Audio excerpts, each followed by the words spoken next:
Hi, my name is Steve Shields.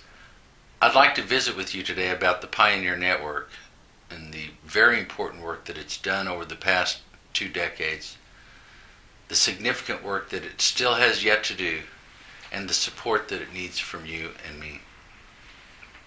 Over the past 15 years, the culture change movement, founded by the Pioneer Network, has moved from what was a perceived radical outlier to mainstream thought. This is in large part due to the Pioneer Network alone and its leaders. One of its early strategies was to create what has become a very large gathering annually called the Pioneer Conference, held every August.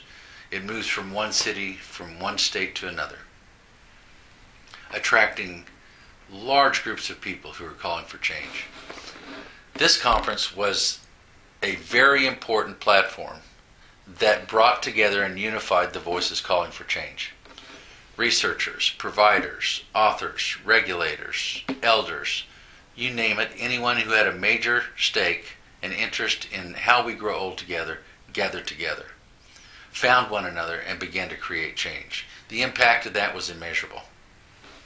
But the Pioneer Network realized very early on that creating a platform was not enough, that they needed to move aggressively forward in advocacy and change intervention to pave the way as the movement began to unfold.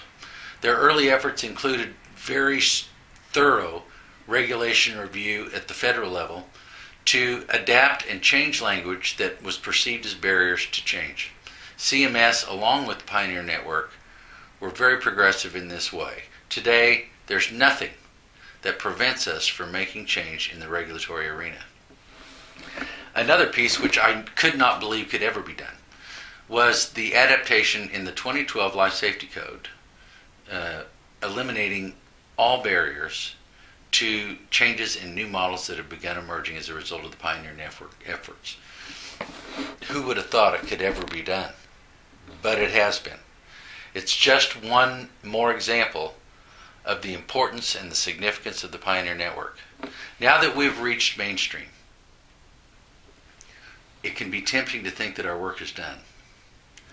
100% of us now are aligned and believe that change is needed.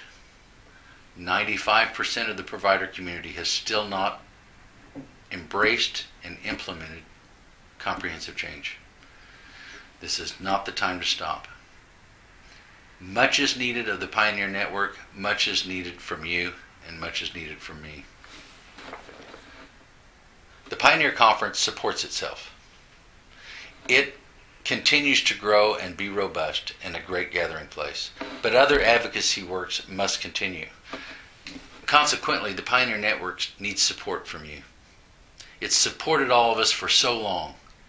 It's now time for us to step up and support it so it can continue the very important efforts that it undertakes. Pact is pledging $10,000 towards this support. We encourage you to help as well. If you can help with 100, 500, 1,000, whatever you can do, we encourage you between now and March 1st to pull out that checkbook and write a check to the Pioneer Network.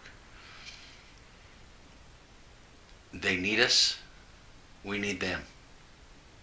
Thank you.